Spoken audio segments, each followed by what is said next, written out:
Hello, and welcome to the only podcast where we know about fives, but we've always wondered about ones, twos, threes, and fours. I'm Matt, I'm Luke. And I'm Max. and this is Force for Thought.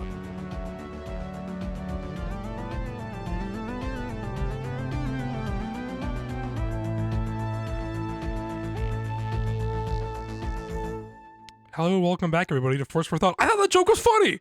I woke up at 3 a.m. That was thinking good. about I read it beforehand. It was in the. Oh, it was see, in the this is Google why I Doc. never write things down on the Google Docs. I always try Only to if you want it to be a savor it. surprise. I did like it, but yeah, I read it like Yeah. 8 hours ago. I laughed on the inside. Yeah, okay, that helps. I woke up at 3 a.m. today, and I was like, oh, ones, twos, threes, and fours. Hopped out of bed, got your journal. No, I woke up with, I don't know, you know when you wake up and you think of something and you're like, oh, I really hope I remember that. And then you fall back asleep, and then like 3 days later you do remember it, and you're like, I didn't remember it. Yeah, When it's needed, I remembered it.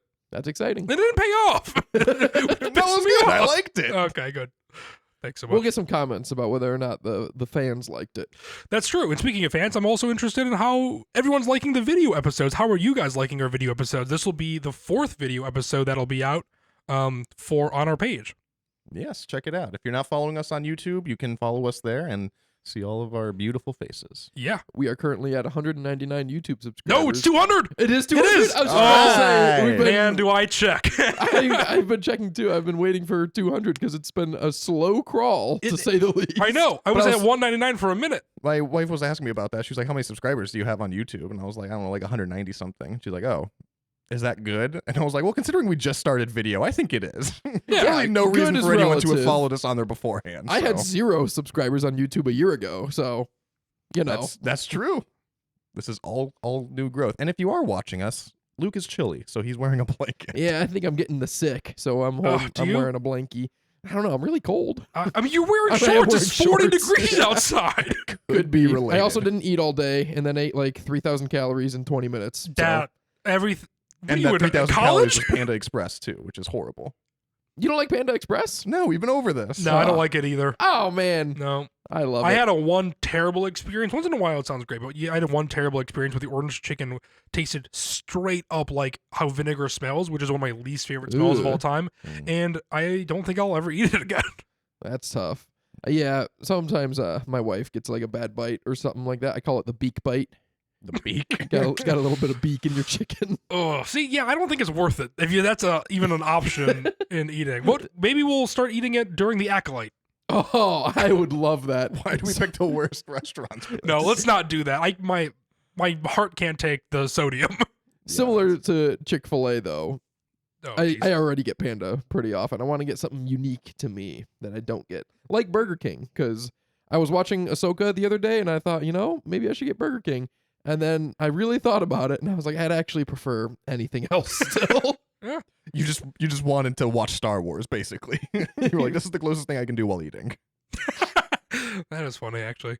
No more Wendy's surge prices as well. You see that? They were going to do surge pricing, and they were like, no, we were never going to do that. It's like, There's- no, that's bullshit. That was clearly... Yeah, that was Testing so the waters. embarrassing. Yeah, It's it so was. why don't they just start with whatever the opposite of surge pricing is and lower the prices for off-peak hours, and then in 6 months raise all their prices, and Oh, you did it. That's and no great. one noticed.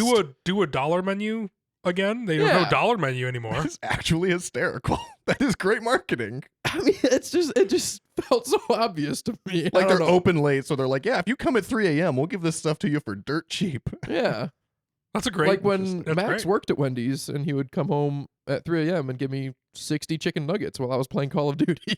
It was great. Man, that- whatever was left in the warmer or whatever. That does sound great. Isn't it funny when you work those jobs and you get like the benefit is eating horrible food, and you're just like Mhm. in that state when you still can eat 60 chicken nuggets and play Call of Duty and be like, yes, my body will survive this. I remember one year for Christmas, I gave one of my older brothers, a big bag of the frozen spicy chicken nuggets from Wendy's.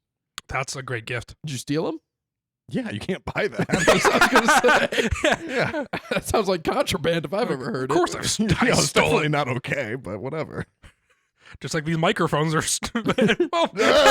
If My- Walsh Jesuit's listening to this podcast, these were definitely not stolen from your auditorium. From your high school. My high school job was a movie theater, and it was awesome. Drank nothing but red icy, ate nothing but popcorn for summers at a time. Man, that sounds fantastic. It was great. It's hard to say literally in these instances, but I want to say I saw literally every single movie that came out in 2015. That sounds great. I worked at Target and Panera Bread, and I hated both of those jobs. You hated Target? I hear Target's a Target was good. Besides, no one.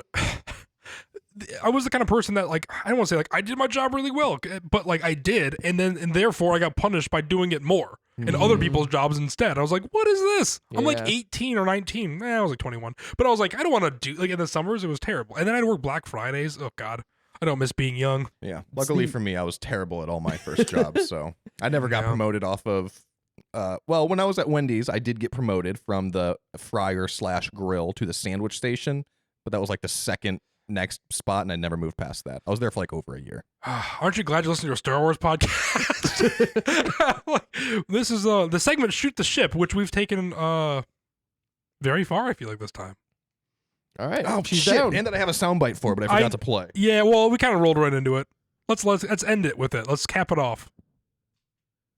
Blow that piece of junk out of the sky! I got really nervous for a second because I didn't know what soundbite I was playing, and it might have been one of the old ads that I did. I would have been pissed. I I was was like, kidding. oh, I hope this is the right one. So now I'm going into Star Wars in the news. Once again, we do not report the news. We just kind of comment on it, the news, because a lot of this has already happened. Oh, this reminds me. Yeah.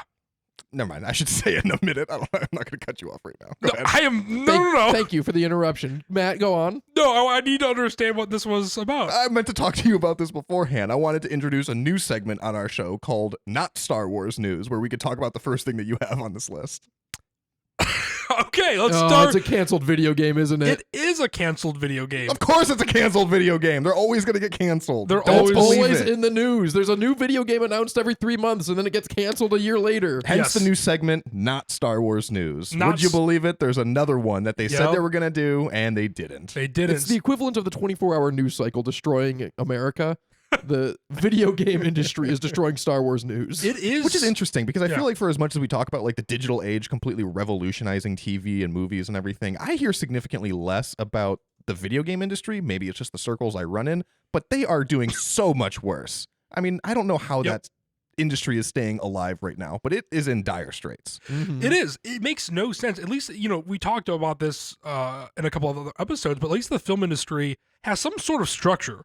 The video game industry is absolute chaos. There's no structure. There's so many people working on one game that takes literal years. Then it comes out to either like the new Suicide Squad game, like Kevin Conroy's second to last voice acting as Batman, and they shoot him in the head. And people are like, Do they really? yes, they kill. It's called Kill the Justice League, and they literally kill the Justice League, and like it's apparently terrible, and it's one of those games you have to go in and come shoot. It doesn't. That's a whole other thing, but like, man, like, it's all in shambles, and it's like it's so weird. And so there's two things technically in the Star Wars video game.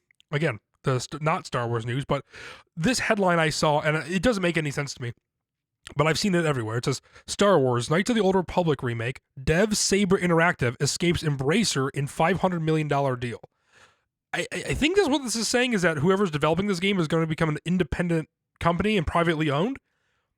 But I don't know how that affects Star Wars or anything. I don't care that it's Knights of the Old Republic. Just is the game going to come out or not? Did it? It was supposed to come out in February. I think we reported a while ago, and I have The no Knights of the idea. Old Republic Yes. remake? Yeah. It's not coming. It got canceled. See, well, what is this talking I about? thought there was another one. I think there was like supposed to be a Mandalorian video game, wasn't there? The talks Mandalorian of one one. was. They just announced a Mandalorian video game. Did they? Mhm. They Maybe did. that's what I'm thinking I of. saw that. That fan made. I'm not holding my breath. Hey, we'll break it now. It's not It's true. happening. It's not happening. I You're saw welcome. the fan made video game that was like this. When you scroll on Facebook and like this Mandalorian video game seems sweet, and it's like a group of like friends who made it. Like I've seen that concept footage and stuff, and it does look fun. But like I'm sure that map is small and there's nothing really to do. But EA, Electronic Arts is laying off 670 people, which is why this Star Wars game is being canceled, and it doesn't make any sense. And I say the movie industry is at least structured, but then you also have things like the Wile E. Coyote movie from Will Forte, or you have the Batgirl movie that just are fully made, fully edited, and then just fully trash and canned. What was the Will Mhm. Forte movie? It's the Animaniacs Wile E. Coyote, the Looney Tunes movie, Wile E. Coyote and I did not know Roadrunner. about that. That's They were interesting. doing a movie, and he just said today, he was like, I assumed it was terrible, but then I watched it and I loved it. And he's like, I don't know why this was canceled. Like, it's all because That of also seems like a much lower bar for a good movie because it seems like that's something that can be stupid.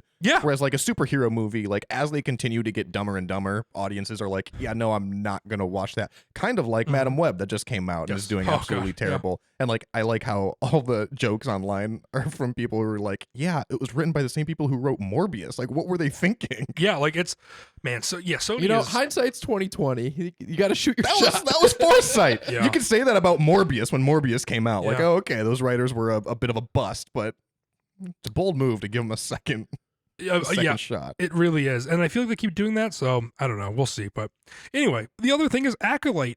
There's a couple things with the Acolyte. It's rumored to come out in June, which we've Yes, Talk just about it a a, little bit. just a rumor still, but I believe it. That's when we're due for it. Yeah, that seems That about sounds right. Yeah, and then the main actor, actress Amanda Steinberg claims that the series was developed with her in mind over 4 years ago.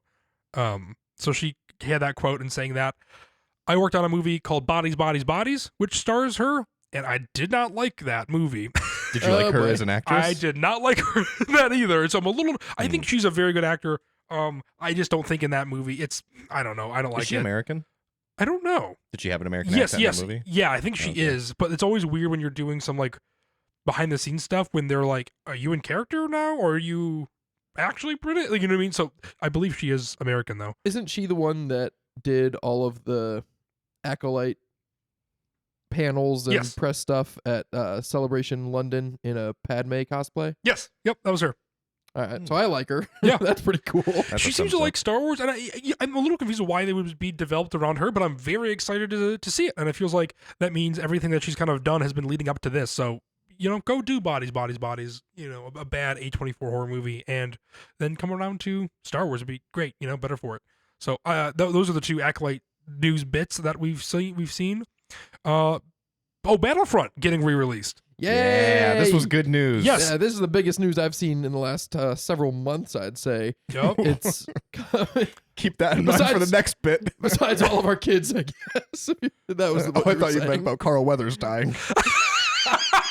Oh my the god. best news, the thumbs up news. Oh, yes. Okay, not the biggest news, but maybe the best. Okay, sorry. Carl Weathers' death was definitely bad news. Yeah, you want to hit on that real quick? Yeah, I guess so. Let's Guess do I it. already got there. Yeah, Carl Weathers passed Feel bad away. talking about Battlefront, all happy. Yeah, R.I.P. Yep, no more grief cargo. All right, so Yeah. Battlefront. Yeah, I that was know. worth it interrupting me, Max. Yeah, no, Thanks. Carl Weathers passed away, which is like super depressing, obviously, especially since he was.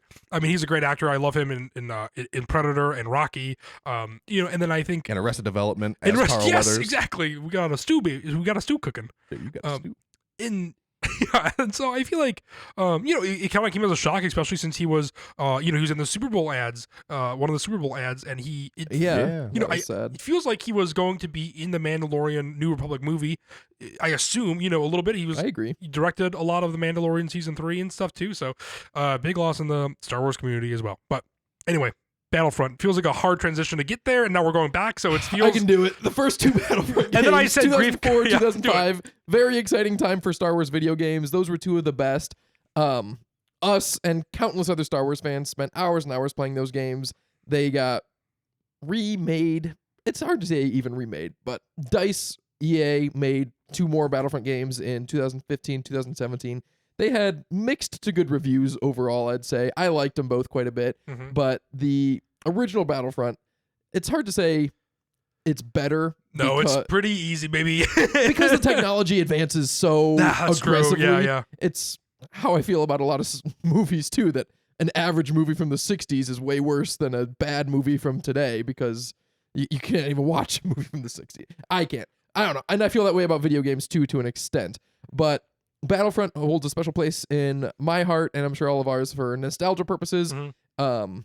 And they're releasing it with the map packs. Yeah. The one map pack that has more maps and extra hero and villain, Asajj Ventress, and Kit Fisto. Yeah, Is baby. excellent. I love Kit Fisto. There's never enough Kit Fisto content. I cannot get over how upsetting it is that this map pack apparently existed on the Xbox for years and years, and I never knew about it. I'm yet to meet anyone that did know about it. I mean, I'm psyched to play it in a couple weeks. Like, I think it comes out next week. I think like March 14th is when it releases, which is really soon. Yeah, it's really soon. But I can't believe that I went all this time without playing. There's no video game with Kit Fisto, and here it was right under my nose the whole time. Heartbreaking. But Super also excited. though. It's almost more exciting that you get to experience it now. Mhm. I think. Yeah, to an extent. Yeah, my brother Mike texted me about this because he's a huge Battlefront fan as well. And yeah, I mean he's over the moon about it. I'm excited to get back into it and play it. Right before we have a baby. So last little hurrah video game wise to mess around with some stuff. But yeah, I'm excited. The online play it. multiplayer said it was like up to 64 players, right? Oh, I don't know. Yeah, sounds it great. was massive online. If you're listening to this and you play Battlefront, reach out to us with our gamer tag and let's get the biggest game going. Yeah, oh, let's that'd do be it. great. That would be fun. I'd love it. Just a force for thought. A Q. force for thought game. Yeah. Oh, that'd be fun. And we'll record it and we'll release it because we're running out of ideas fast. I've had 3 relatively distant relations reach out to me since this news broke. And it's been like, have you heard the news that Battlefront's getting re-released? And every time I'm like, yes. And here's why I'm so excited. And I go on for like 16 paragraphs then. That you just copy and paste now. Someone texts you and you reply with like a 20-page text in 2 seconds, and I'm like, how did you type this so fast? That has come up several times actually since starting this podcast. Someone will ask me a Star Wars question, and I'll just send them an episode of our podcast and be like, actually, just listen to this. I talk about it for like 25 minutes, but great question. Man, if I had the gusto you had, Luke. That's so funny. So anyway, that was Star Wars in the news. Anybody else have anything else before we move on? Anybody have anything else? I said that very weird. I don't know. I don't like a lot of things. When I look back and watch these videos now or listen to these, I'm like, man, I'm sure it's a bringing jumbled extra mess. attention to it will help. Yeah, and also the lack of preparing is fun too. When you're just like, yeah, it should be conversational, and then I'm just like, whoa, I'm not good at conversations. that's something I've realized about myself. So the main topic of today. I'm just waiting for Luke to crack this Dr. Pepper. This episode is still not brought to you by Dr. Pepper Zero Sugar, but boy, I wish it could be. Yeah. Free advertisement. Maybe It's just good. buy water. Water. H2O. Anyway. That product placement just paid for our free editing software. So today's topic, we're talking about why we like Star Wars. So as always, when I host an episode, I feel like I have a little bit of a monologue to get up top and kind of understand why we're doing this. So I think Star Wars is a massive beast. Obviously, we all love it. Other people out there love to hate it or have soured on it. We have a lot of friends that have soured on it, unfortunately. And there's even bigger fans than we are out there, I would say. Maybe, definitely bigger than I am, at least, as well. And obviously, we love Star Wars. We dedicate hours a week to it as we talk about it. And then not only that, but obviously we research and we watch the movies consistently. But then my biggest question is why? And why for 2 different reasons, right? Because, talking between the 3 of us and talking with other people within the fandom, I've realized that everyone likes Star Wars for vastly different reasons. People, who saw the original trilogy when they were growing up in the 70s and early 80s, love the original trilogy but refuse to even acknowledge the sequel trilogy, even though they've come around to the prequels. But why? Is there a seeded of an idea of those 6 movies or those 3 movies that why don't they like anything else? There's people who refuse to watch the animated shows. There are people who love certain movies but hate others. There are people who have completely abandoned it, which can you imagine abandoning something that you love? Again, maybe it's just from our perspective, like I've always loved Star Wars. Like, can you imagine abandoning something that you loved as I don't know, Star Wars has always been with us, presumably, and I can't imagine abandoning something that I really liked. I know. I've talked about that before. If the sequels came out and you hated them, I don't see why that makes you dislike the original trilogy any more or less than you did before. Absolutely. I remember in high school, growing up, we were big fans of, me and my friends were big fans of Linkin Park. And then in high school, I remember talking to one of my friends and he was like, oh no, they suck, I hate them. It's like, what? I feel like I know that. That's a good analogy for music. I know people who do that all the time when they're like, oh, that new album is trash, it sucks and everything. Because I'm always the first one to defend it. I'm starting to get off topic now. But when people say oh, that band sucks, it's like, no, they're actually really good. You just don't like this one Yeah. album or And whatever then it is. even more so when they're like, oh, actually, I hate Metaroa or I hate Hybrid Theory now. It's like, well, but you loved it for What are those things? this Linkin Park album. Sorry, Okay. going back to this analogy as well. But it's like, I can't imagine being like, I think you have to have an awareness of being like, even if you don't like it now, it might not be your thing. Like, you can still listen to it and enjoy it, or being like, oh, I remember being 10 years old and loving that. Like, to me, that's the same thing with Star Wars. It's just like, I can't imagine turning your back on something completely, even if it's like, oh, I hate it because Disney bought them, or I hate it because of this. And it just, to me, doesn't make much sense. And I don't think that we can really figure this out of why people like Star Wars in this one episode, obviously, but kind of want to start this journey. I've been talking to you guys about this specifically, about why we like Star Wars, and I think especially in the beginning, those early episodes, I think I bring it up quite a bit, and I'm like, I want to do an episode on it. And now, obviously, here we are, and I'm excited to actually get going on it, because I do want to do some research. And obviously, today will be like an open discussion between the three of us, but I do want to do some research between, our fans. I would love for them to reach out. I'd also would love to talk to some people that I know and understand why they like Star Wars. Again, between the three of us, I think there's going to be some overlap, but I also think there's a lot of difference. And I'm interested in starting this journey because it's something that's been like on my mind for quite a bit. We talked about this as well in a future episode, spoiler, but out of all the fandoms that we like, Star Wars seems to be the one that specifically for me has stuck around the longest and the most in depth. I love Batman. I love Harry Potter, but for some reason, Star Wars is the one that really sticks out and stands out consistently among the rest. And I always wonder why that specifically is. It's not like it's probably the biggest community, but it's not like it's necessarily the most, what? I'm just saying, watch what you're about to say. What's the end of that sentence? Well, I was just gonna say, like the Harry Potter community is like huge. Batman is like huge community, right? So it's not like it's like the biggest community. I mean, it might be one of the biggest communities of nerdom too, but it's not like it's doesn't rival the others. But for some reason, we have a whole celebration of Star Wars as well. I'm getting off track, and now this is a way longer monologue than I wanted it to do. Yeah, I feel like I have like 20 things that I need to Yes. talk about. So now. I'll just wrap this up real quick and say, let me see, I wrote some stuff down, and I wanted to get to the end of it. There's so many different opinions, so today we're going to start this journey and take a deep dive into why the three of us like Star Wars, and I'm sure, again, we'll see some overlap, but also some major differences between why we love this IP. So, does anybody off the top, I have some thought starters talking about, why we like this fandom and stuff too, but does anybody have off the top of their head why they like Star Wars? I saw a Reddit post recently. It was just a life pro tip about making friends, and it said like join a club or something because friendships boil down to like the cause of them boil down to just proximity and consistency. And if you just like see someone and you're near someone for long enough, you'll eventually become friends with them. And that's true with like all relationships, I think, and your relationships with things like Star Wars, because I've been around Star Wars for as long as I can remember. I have only older brothers, and when I was born, they already had a ton of Star Wars toys. I started playing with them right away. My son already has a ton of Star Wars toys. He's almost 2, and every now and again, someone will ask me like, "Oh, are you worried he won't like Star Wars, and then you won't have anything in common with him?"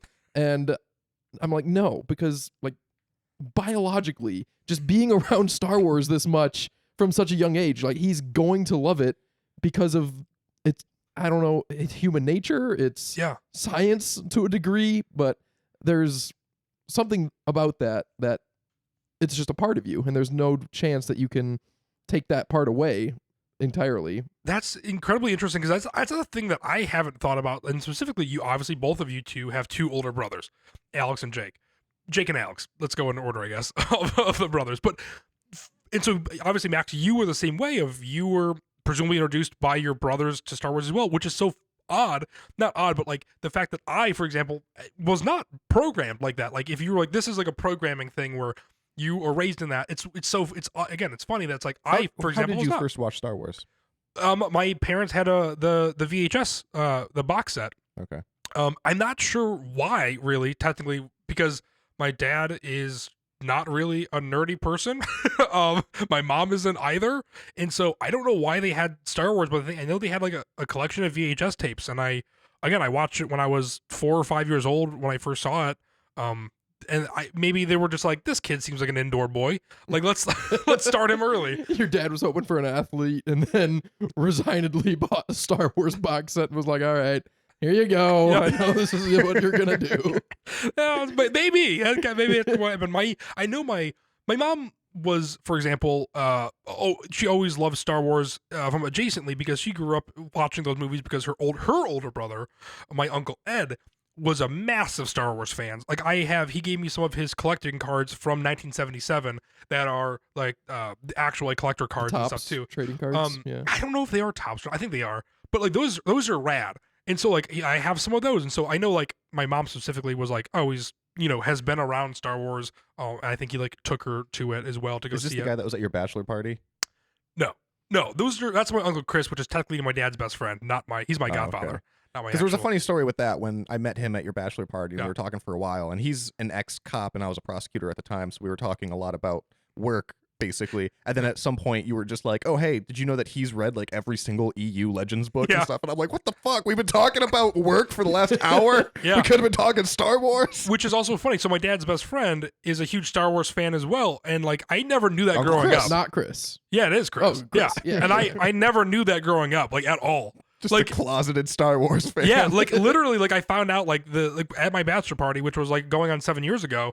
Like that's when I found out, like a couple like months before that. yeah. He was like, "Oh yeah, I love Star Wars." Like, what the fuck? like we've gone camping so many times. You never thought to bring it up? Like, it's so much more interesting. That reminds me of when I was working a couple years ago in a manufacturing plant. I was in a break room and I saw a copy of, I forget what book it was. I think it was Revan, the Legends Old Republic book. And no one was around. No one else was in the room, but this book was left here. And so I just decided to hunker down for like 20 minutes until they came back to get it. And I was like, "Hey, you liking that book?" And he was like, "That's okay." And I was like, "All right. Take That's care." it, though? You didn't talk to him anymore? You weren't No, like, he do you had read other zero Star Wars books? enthusiasm about it. He probably had a long day or something. Never talked to him again. That's hilarious. That was the closest I've come to making a friend in 5 years. I remember you telling me that story. I think when it happened. Max, do you have anything to add for again like Yeah, getting I- introduced to it or anything? I know you said you had 20 things. So I have a please. lot of thoughts. And that was interesting what Luke said about just being exposed as a child, because I think that is very true and very ironic when people try to trash on Star Wars for being like too childish nowadays and stuff, because it's like, no, it's cliche at this point to say because that's what everyone says, but it's true. Like Star Wars has always been for kids. Yeah. You're just disappointed when it doesn't grow up with you and that like it stays for kids. And Yeah. I think the best example of that is shown in Andor, because I was recently watching an interview with Skarsgård, the actor who plays Luthen. Mhm.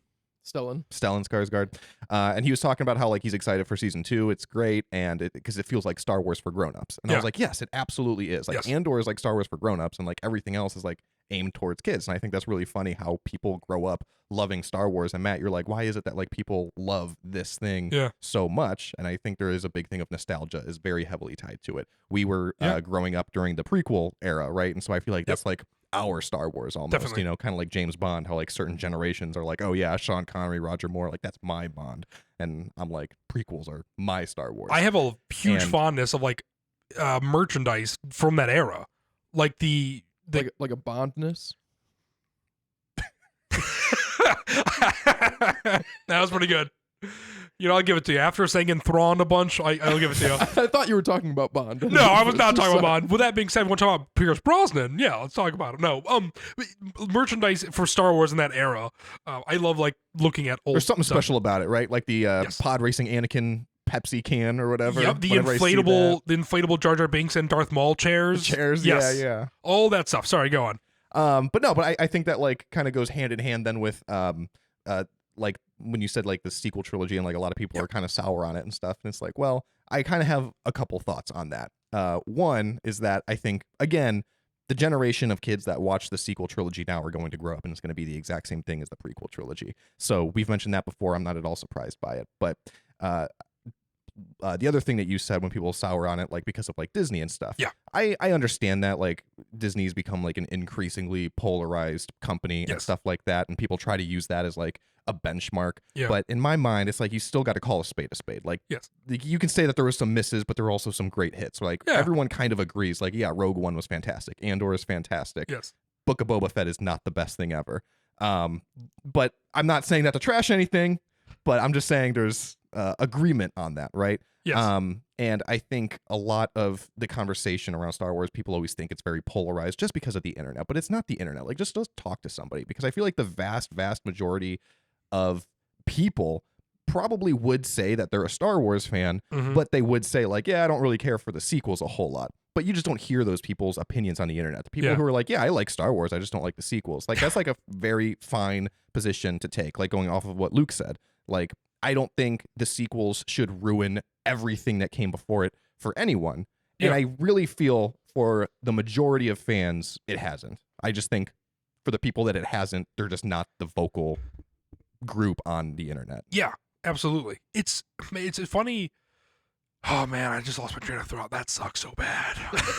Well, I'll take We'll it. cut it. We'll cut it. I'll take it into my next point that I wanted to make, which is why I like Star Wars. Because first off, again, I was exposed to it as a child, so I was kind of predisposed to it. It's got all the flashy things, lightsabers, blasters, ships, bounty hunters, like all these really cool things that kind of draw you into it. And then I always ask myself, like, why do I keep coming back? Like, what is it that I am trying to get out of this at this point and everything? And Matt, I know that you are much more bigger on like character, like themes and stories and stuff like that. To me, He read my document. to me, what I always find interesting is just like the canonness of it. And if you heard this podcast, you know I talk all the time about canon because I treat it as like a living, breathing history. And so when a new book comes out or something like that, or a comic book that I'm not particularly interested in, I still go out of my way to try to read it or learn what it's about, because that is true to that universe. You know, like that's just kind of like how I am. I find that interesting. Yeah. That's why I like knowing like the names of different characters and creatures and ships and stuff like that. In real life, I'm a history buff, right? And I like those kinds of things. Knowing History has its eyes on him, you know? knowing like the names of the bombs that were dropped on Hiroshima and Nagasaki as Little Man and Fat Man and Little Boy, Mm-hmm. like that has just as much bearing on my life as knowing Those were our the nicknames Razor in Crest and the college, Millennium Falcon, right? too, right? Fat Man and Little Boy. Yeah. Which one was which? Up for debate. So that's what I like. I treat Star Wars as like a history almost, and like I almost like go into it wanting to learn about it rather than like wanting to be entertained. And I think to focus on that a little bit more, it is the perfect medium to do that, because like you said, there's so much to it. Even if you just take A New Hope by itself, that one specific movie, I think that is obviously the foundation, right? And it was able to, there's so many little things in there that they were able to create this whole world based off of everything they did in A New Hope. And I think there's so many little things that we're still nitpicking. I mean, for God's sake, Rogue One is the same thing. And that's just a story element, not even just like in the cantina scene alone. You're like, I need to know where all of these people are from. I need to know their species, and I need to understand how they interact with each other. That's why when we were doing a Star Wars intricacies episode, like, how do they cohabitate with each other? And that's like a stupid thought, but like that's probably why part of us keeps coming back to it. And then I also look at other IP that is as big, right? You're looking at Harry Potter. Let's look at Lord of the Rings. Let's look at Star Trek even. And they're not the same. And I think, and I'm trying to understand why though. Right, Lord of the Rings, is it because it's other things that are medieval? Is it because it's too scary for kids in certain ways as well? Versus Star Wars, it's got everything. And when we say it's for kids, it doesn't mean it's like it's for kids in the fact that you can sit them down when they're 4 years old and watch it and be like, this isn't going to scare you at all. But like you said, you can be 4 years old or 12 years old and enjoy it for different reasons. And I feel like lightsabers, blasters, like bare minimum themes of good versus evil, those are all very top level, and they're not coded in smugness or adult themes necessarily, like I think Lord of the Rings or Star Trek, which I also enjoy both of those, and not so much Harry Potter, I guess, but like Harry Potter is interesting because it's so much of our world but adjacent. And there's something about Star Wars that, again, even like Han Solo's vest and the buttons on Darth Vader's suit, like, why is every single thing intriguing in that world? So speaking to just me, Yeah. and kind of my opinions on like all of those things, I don't think it's a surprise based on what I said about like liking like kind of like the historical aspect of it, that I do really like Lord of the Rings, and I like it for all those reasons. Even though I've never read like the Silmarillion or anything like that, but I know it exists, and I like find all that very interesting. Rings of Power did just come out, so they're trying to kind of expand that and kind of play with that lore a little bit, but just that one TV show, which I thought it was only okay. It's not like the same thing as Star Wars, which is like still like constantly growing. Like there are still books coming out all the time, comics coming out all the time, TV shows, animated shows, movies, all these things. And kind of the same thing with Harry Potter as well, because I really like Harry Potter. But it's not like living and breathing like that. Like they have the Fantastic Beasts movies and stuff like that. But other than that, it's kind of like, here's these books, the movies were made after them, and that's kind of what you have. It's also, to me, a little one note where you like it's just wizards, right? Yeah. And so I understand, like, if you're into that, people absolutely love it. And with Star Wars, people feel the same way. I remember my father-in-law, when Rogue One came out, he didn't like Rogue One because there was no Jedi. He was like, no, I need lightsabers, otherwise it's not Star Wars. And I was like, that is absurd to me. Yeah. But I think that's another thing why I like Star Wars, is because there are so many aspects to it. Like, you do have Jedi, you do have Sith, but you also have rebels, scoundrels, bounty hunters, Empire, all of these different aspects moving at the same time. And what was the other franchise that you said? Star Trek. Avatar: The Last Airbender. It wasn't the one he talked about. But No, I didn't. next week we're going to talk about Avatar: The Last Airbender a lot, and you keep mentioning all these other franchises, and I have all these notes about Avatar: The Last Airbender that we're about to talk about. You guys don't like that one as much as I do, I guess. I have not. Tune in next week. No, it's great, but it's just the 2 TV shows. It's There's just books and the comics. Shyamalan movie. Oh, there are comics? No, the books. Shyamalan movie was a remake. That wasn't like growing the That's the other thing too. Like a lot of these things are like adaptations and like remakes or like different stories. Batman was the other one you said. Yep. I wanted to talk about Batman because I obviously love comics. I got a bunch of comics behind me. But like you said, like that Sometimes they're more in game- focus than your face. Hopefully just the one time. We'll see how this one turns out. But like in that video game that you talk about, The Suicide Squad, Kill the Justice League. apparently they kill Batman or something like that. And it's like, that's happened a bunch, and it's like there isn't like really a consistent canon, right? Like I know there's like multiple backstories for the Joker even and stuff. So it's like it's not just like a single history. Like there's like a lot of different interpretations, adaptations, versions of that character. That's something I've never thought about, and I absolutely love that idea, because that is something that drives me up a wall. That's why in maybe a couple weeks, couple months, I don't know, release schedule, we'll talk about Batman the Animated Series, my favorite show of all time. Like, that is my Batman, right? Like, that is my version of it. But I hate when they do all those different versions, and I think the same thing with like the legends of Star Wars. It's like it is weird when you backtrack and create things and go off and like, what if Luke Skywalker did this? I'm glad that stuff is erased, because now there is a single living history, and that's something that's so interesting. I've never really thought about that. This is one of the only IPs that doesn't have a remake of itself. It's just expanding upon itself, building higher, and then also, I don't even know, man, I'm keep losing my train of thought. But yes, it's not based off of anything besides A New Hope. It's not being remade, and it's expanding that lore and never resetting necessarily. Yeah. So you knew I was going to bring this back to Marvel at some point. I wish I could say I'm Batman, but to take it to Marvel for a second, they do have like their What If animated series, and I think that's such a really neat idea. And if Star Wars did it, I probably would watch it, but I'm just not interested in that Marvel What If series, because to me it's like, I don't know, what if anything happened? Like, I have an imagination. I can entertain myself with that. Like, that's funny. like there's just nothing to keep me there. And like Marvel now, like it's all growing very rapidly, but it's also growing pretty linearly. And I like Star Wars because Star Wars spans a bunch of time, and when we get something new, it can be at like any point in that time. Yeah. I think, I didn't even look this up after we talked about it, but did you tell me recently that Fantastic Four is supposed to be set in the 60s? Yeah. So like something like that. I think that's a great idea. I think they should be doing that with more like going throughout time, and then they can kind of go back and plug it in. I love the X-Men movies that traveled through time. The First Class, Apocalypse, and Days of Future Past, which were, what were those, 60s, 70s, and 80s, I guess? Yeah. Like, I love that. I thought that was great, and I think Marvel needs to be doing more of that. And I think that's how you make it sustainable, too, by being able to go at any point in time. Yeah.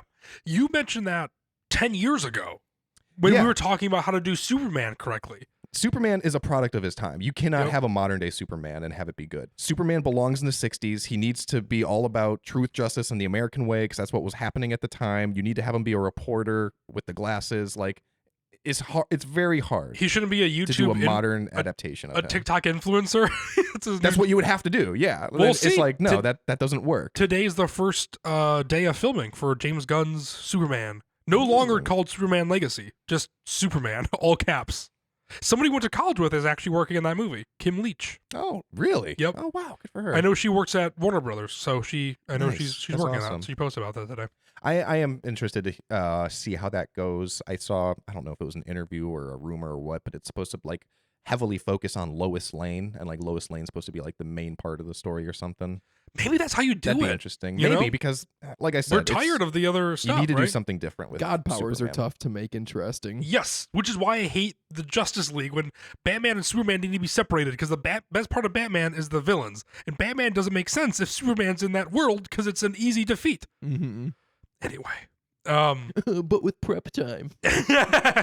Luke, you haven't talked as much this episode, and I want to see because you love creature designs, you love ship names. You know, I Yes, the lore in general. Yes. The Jedi, the lore behind it, which also I always think it never really gets appreciated enough how much of the lore was developed for just the prequels. Like the Sith, the Jedi, the Council, the way they're monks, the way all of that is structured was new to the Phantom Menace. And we now take it for granted because Yeah, we're just we like, do. this is part of what it was. It was like, no, in 1999, none of that was there. And yet. people hated it at the time, and that's the thing, and that's what I think Yeah. is gonna like as we continue to fill in this gap between the original trilogy and the sequel trilogy, people are going to appreciate that more, and the kids today that watch the sequel trilogy are gonna be like, yeah, I always like the sequels. Yes.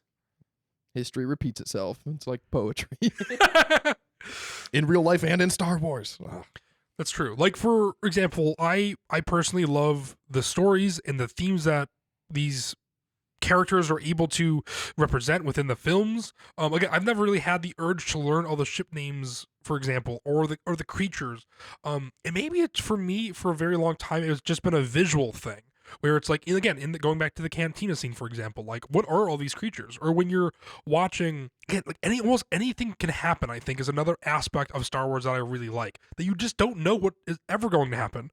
Like when you're watching Han do the Kessel Run, you're like, I don't know what this is going to look like actually, you know, and then you just see like he's gonna shoot through a giant like space squid. Like there's so many, like anything can happen. You can go to a trash compactor and there could be a monster there. You can land on a giant monster when you think it's a planet. You know, there's all like the sky is the limit with Star Wars, I think, is something else. There's not really rules. And if there is, it's the rules on this one planet and you go to another and they're different. Yeah, I think it's a lot to do with how expansive it is because Mhm. like Max was saying, you can go to any point in time. You can also go to any point in space though. Like the other franchises we're talking about, you know, Avatar The Last Airbender, the world is very consistent from place to place and it's all at the same time. And when you do go to a new show or something, the time really changes and it feels kind of different for better or worse. Star Wars feels the same anywhere at any point in time and at any point in space. So like Star Trek, they can go to any point in space, but it's always with the same characters. And Yeah. Star Wars, you can have completely different characters doing one thing in one part of the galaxy as another point in the same time, and those stories can coexist at the same time, and it makes sense canonically, and you can just pick and choose what you want to enjoy or not enjoy, kind of a la carte style. That's true. There's an element to everyone always. We've never really have done an episode or talked about this, but we've never really talked about Star Trek being compared to Star Wars, and they are to me.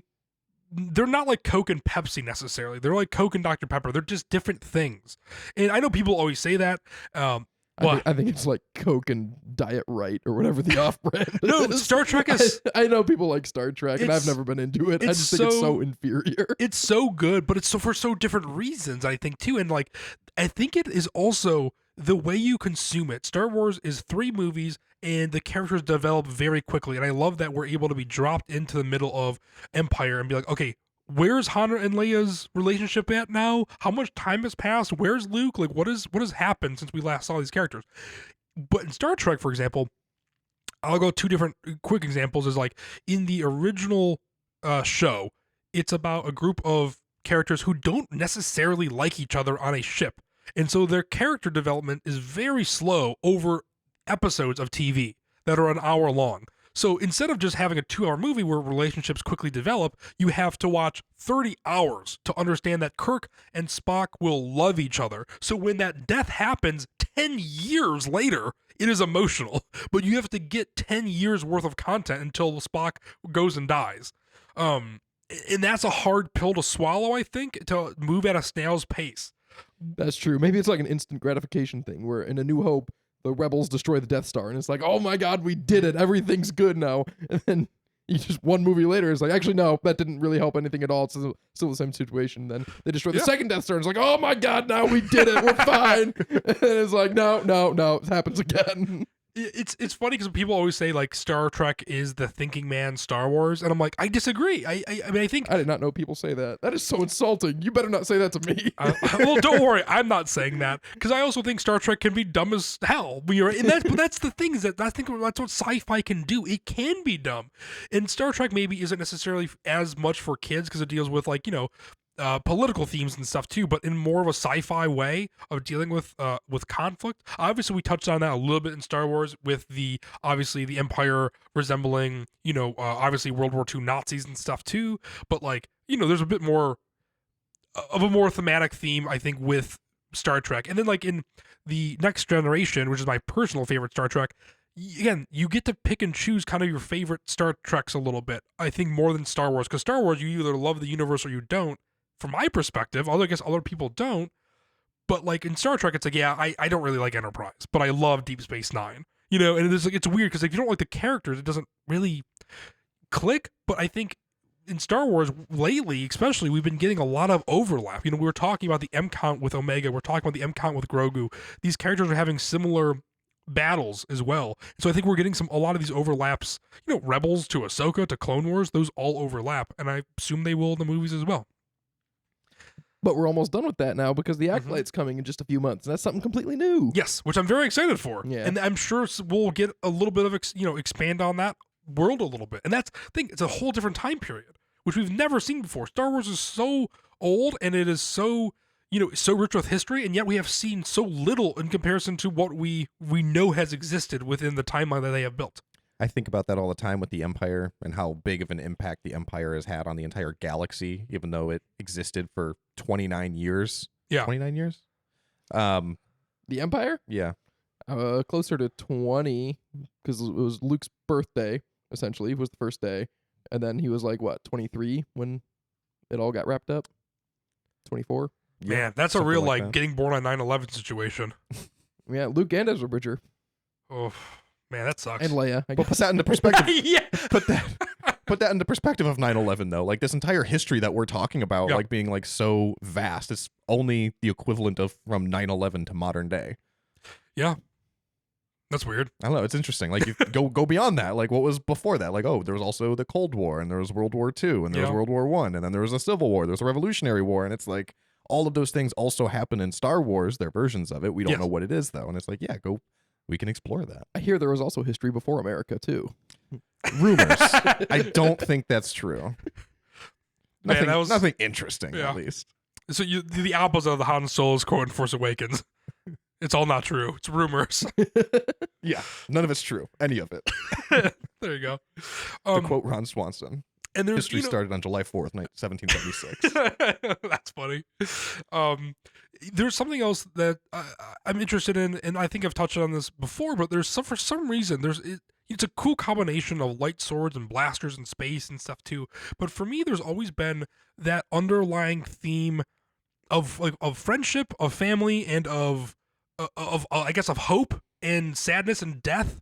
Like when one of my friends' moms passed away, like we were texting back and forth, and he was like, yeah, she's with the Force now. Like, not being funny. You know what I mean? There's something that like runs through our veins in the fact that like, not actually believing in the Force, but the idea of it is like, does that symbolize like religion or death, or is that the best experience? Like, it's just something that I have not been able to crack, that like, he was purely being very serious about stuff. You know what I mean? Like, it is a comforting thing. And so there's a weird combination of being very cool, and yet there's a depth to it that I still have not been able to fully solve myself, Yeah, I mean, as Starting to Qui-Gon, get dark there too for a second. as Qui-Gon says, your focus determines your reality. And the Force is fiction. Yes. I'm not going to get all the way into real world religions, but Yeah. there are those that would say the various religions are various Mhm. forms of fiction, and it's just your willingness to believe it, even though it is physically impossible, Yeah. technically untrue, the stories and stuff like that. And why not choose Star Wars to be your belief if you're going to be choosing other stuff in a similar vein, suspending your disbelief for the sake of faith? Mm-hmm. I've thought about that before. Interesting. You guys ever think about that, like on that depth as well, though? Like besides, man, that was a really good. Man, that was really smart, Luke. I like everything you said. That was really deep. There, I feel like there is something like whether it's again, it's a weird combination to me of just like, yeah, it's cool, lightsabers go boom type thing, but then also I'm thinking of like there is this like this idea of doing the right thing, and like if you're Luke Skywalker, he knows maybe it's not the best thing. It's clearly not the best thing for him. He ends up in solitary by himself for years. He almost murders his nephew. There's a lot there, but I think when he is in A New Hope, there's this idea of like you have to do good as a person, and do good not only just for yourself but for the galaxy. And I feel like there's like a weird message in there of a way to live, which is odd. Even Han Solo, who's a scoundrel, ends up turning good twice. Anything, Max? I feel like you're stewing all over. No, this started to get above my head. Oh, damn it. I was really hoping. No, This got above my head. You're like, I like history. I like history. I don't want anything that we're saying to be misconstrued. Star Wars is by no means a replacement for faith. Well, that's not what I said. No, That's I know. not what I meant either. I It might know. have been what I said. That's why I wanted to emphasize, like, we're not saying that Star Wars is literally a religion. Don't go that far. But like, when you like want to We could suspend your make it one, though. disbelief, it is nice when you can escape to a universe where it's like you just know for a fact, like, yes, the Force exists, and that's the thing there. And Oh, I wonder maybe that's a great point, Max. The fact that it is finite, that we know that Lord of the Rings or Batman doesn't focus on like an afterlife, but Star Wars very heavily does, because you see the beginning and ending of life within that universe. That's interesting. That could be a huge part of it too. That I've never thought about, like on that level. It's like Maslow's hierarchy of needs for a fantasy universe, where it's got to be like interesting, have cool stories, cool characters, and then the little heart in the middle, spiritual enlightenment. spiritual enlightenment. That's interesting. Oh man, I feel like I've mentally worked through a lot of things. This is a great therapy session, guys. Of why we're all nerds now. I didn't mean to imply that you can ignore religion in terms of No, I favor know. of Star Wars. But we can I start know it for that. a low cost of $10 a month on our Patreon. There are certain benefits that people get out of religion, such as peace of mind, comfort in death, Yes. stuff like that, and you can find similar peace of minds if you choose to in Star Wars. Yeah. I think you just cracked my brain. Anyway, does anybody have anything else to say about why we like Star Wars? I feel like we've just scratched the surface and yet have been the most in-depth about anything we've ever been in-depth about. And that's saying a lot, talking about somebody who just went on a rant about Ki-Adi-Mundi for a long time. I think at the end of the day, we're all on the same page that it was Slave Leia that got us all over the hump of really liking Star Wars. It didn't hurt. It didn't hurt when you're like 8 and you will first watch it, but then you're like 14 and you watch it and you're like, these movies are different, right? Well, Anyway. these special editions must have really done something. Yeah, here. that was it. The special editions. That's very funny. Anyway, so I think that's why do you like Star Wars, viewer? I'd be very interested in seeing in hearing more, because I feel like we can consistently go on. But we have some other segments to get to, such as the fan comments. Oh, I totally forgot. I was all geared up for my Force for Thought. No, I'm so sorry. Spoiler alert: Luke will have a force for thought. Spoiler, that is the last segment we do. Before I say, see you, Sammy. Anyway, obviously, so we have a fan comment. I'm not sure who said this, so if anybody knows. They came from. No, we'll let you read it first. Make sure it's the right one. This says, obviously, countless artists have touched the Star Wars universe, but besides George Lucas, who would you say who has the biggest fingerprint on Star Wars today? Yes, this one came from Brian in Ohio, actually. Brian in Friend Ohio. of the pod. He reached out to us and he offered us a couple questions, and I thought this was a really fun one to think about. And I want to go first and scoop up the easy answer. Sorry, real quick before you do that, a little fact checking. Brian reached out to us again. It's now Brian from Texas. Is he Oh, is he there he moved to officially? Texas. He moved to Yeah. Texas? Mm-hmm. Is he there now though? Yeah, he is. Oh, okay. He's literally moving like this week, so I didn't know if it was official yet. He's in Texas. All right, okay. Huh. Brian in Texas reached out to us with this question. I hope the move went well. They were listening to a lot of Force for Thought along the way because another friend of the pod, Dan, kept texting me and talking shit to me, saying that I'm not actually 6 foot when rounded up to the nearest whole inch, which I promise I am, but I'll get over that promise fact. you're not. When rounding up to the nearest whole inch, I am. Oh, I am slightly more than 5'11". I digress. We've been down this rabbit hole before. Max is 5'12 and a half.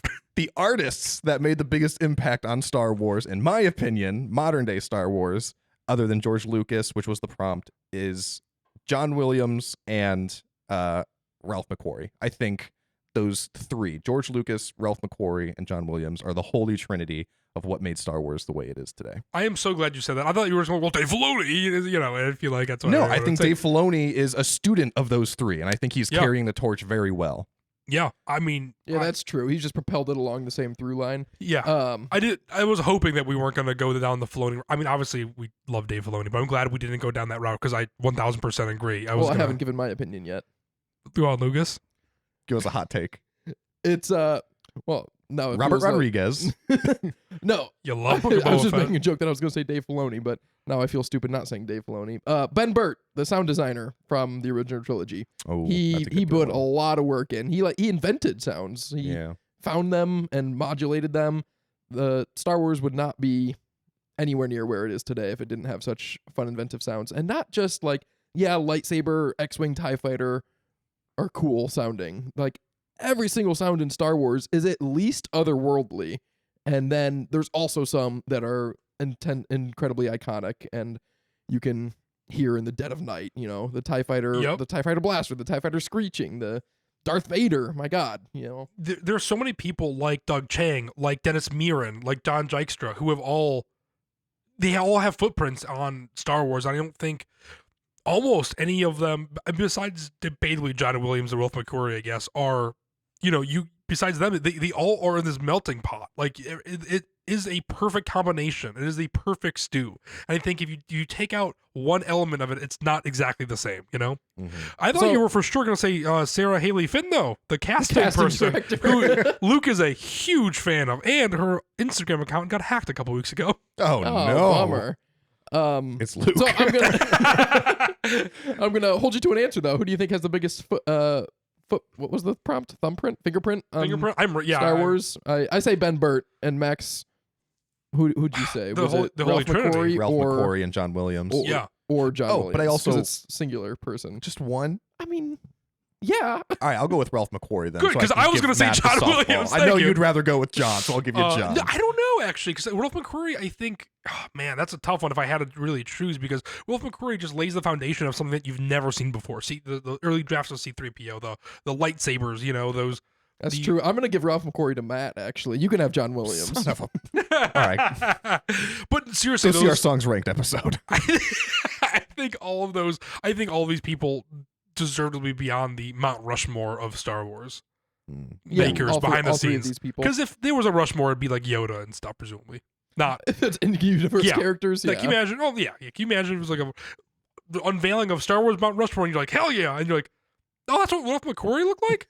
That's disappointing.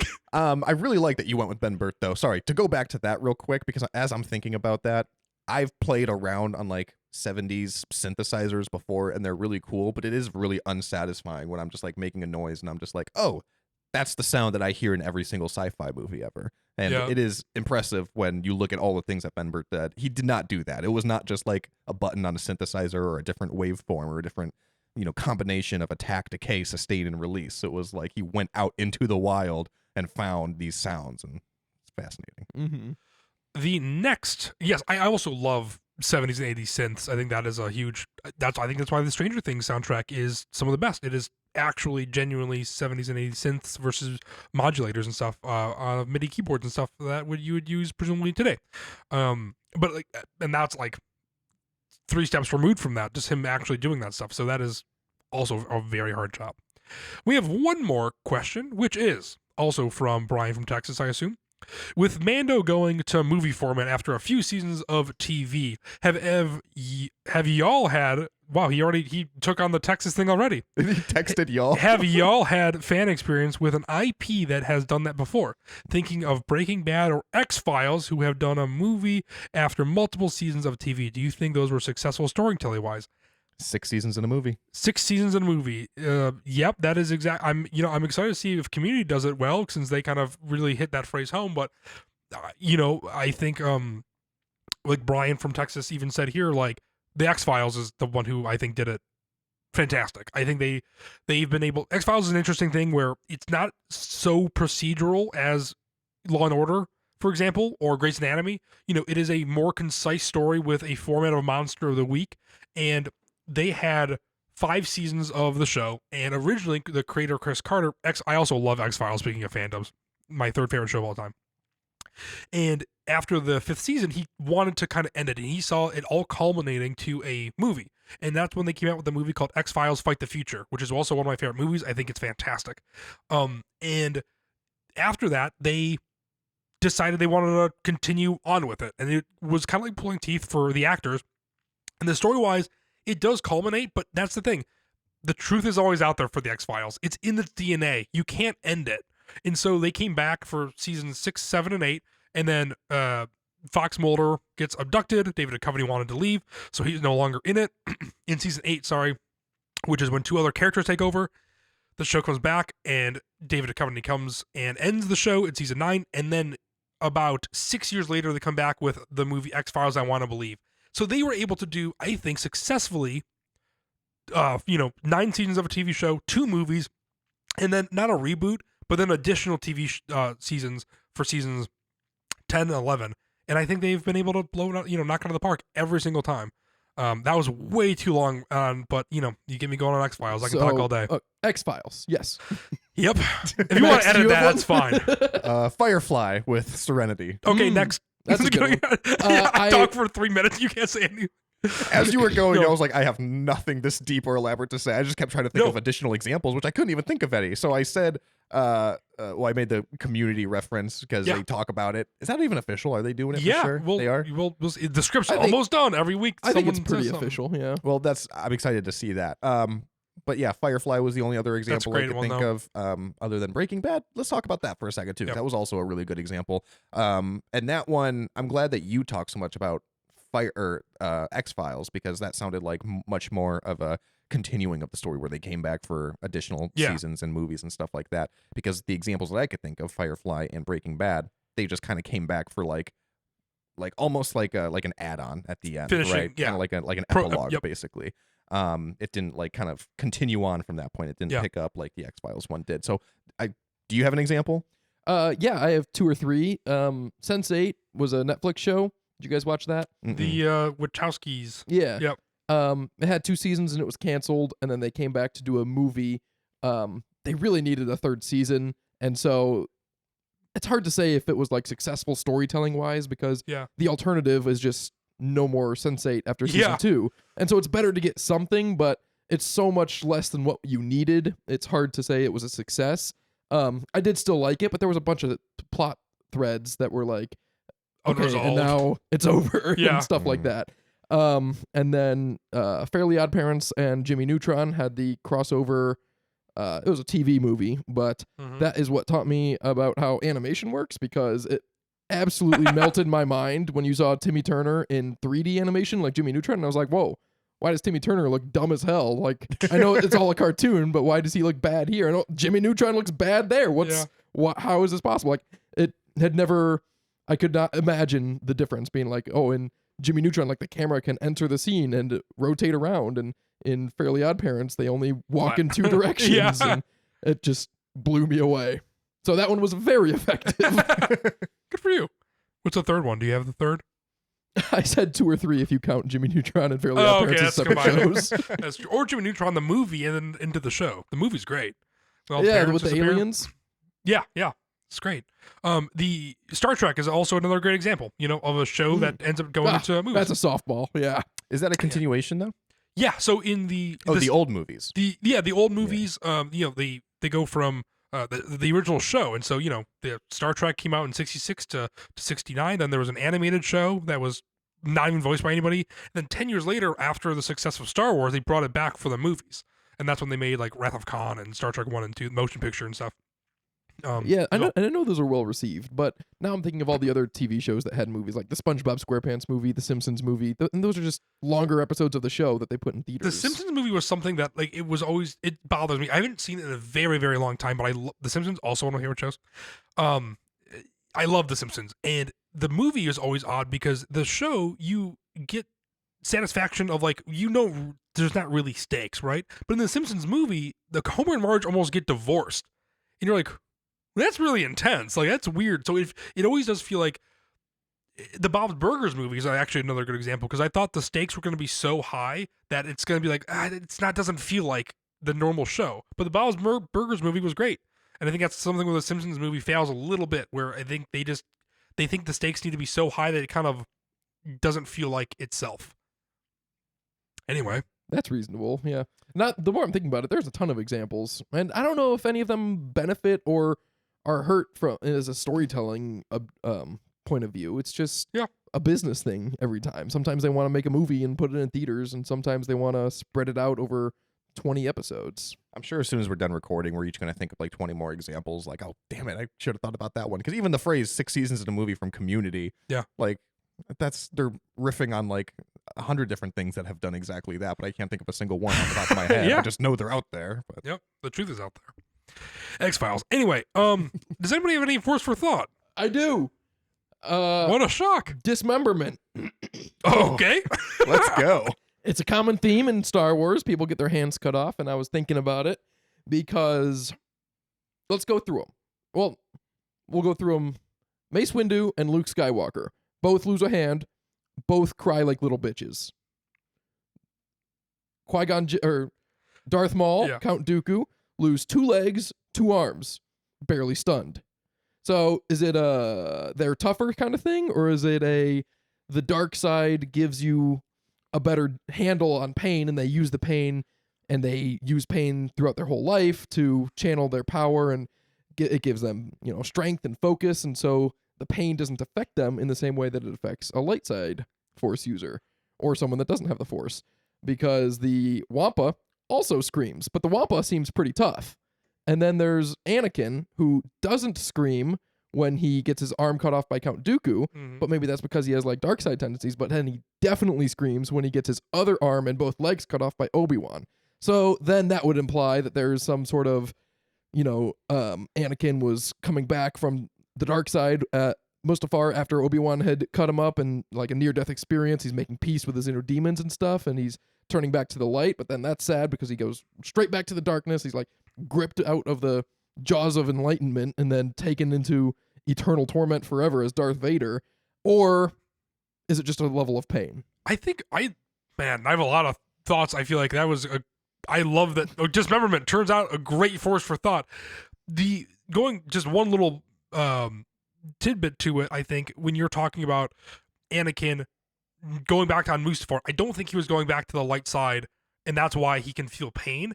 If we're going that route, I don't think so either. That's just the end of the path that I had started us on. There's that ability for the dark side users to presumably cut yourself off from some sort of emotion in general, right? You're so focused on the dark path we're going down, you're influenced.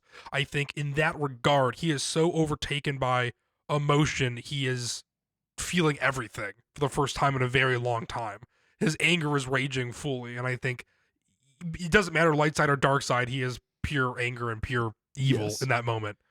It doesn't work out perfect. This fan theory, I'll call it a fan theory. It doesn't work out perfectly, but it also gives more credence to why Palpatine is able to think it's such a good idea to force lightning himself at the end of every trilogy.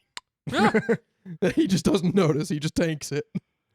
Interesting. While we're talking about dismemberment, why was Darth Vader so winded after getting his an electronic hand cut off in Return of the Jedi? Mentally taxing. Flashbacks. Just PTSD. Yeah.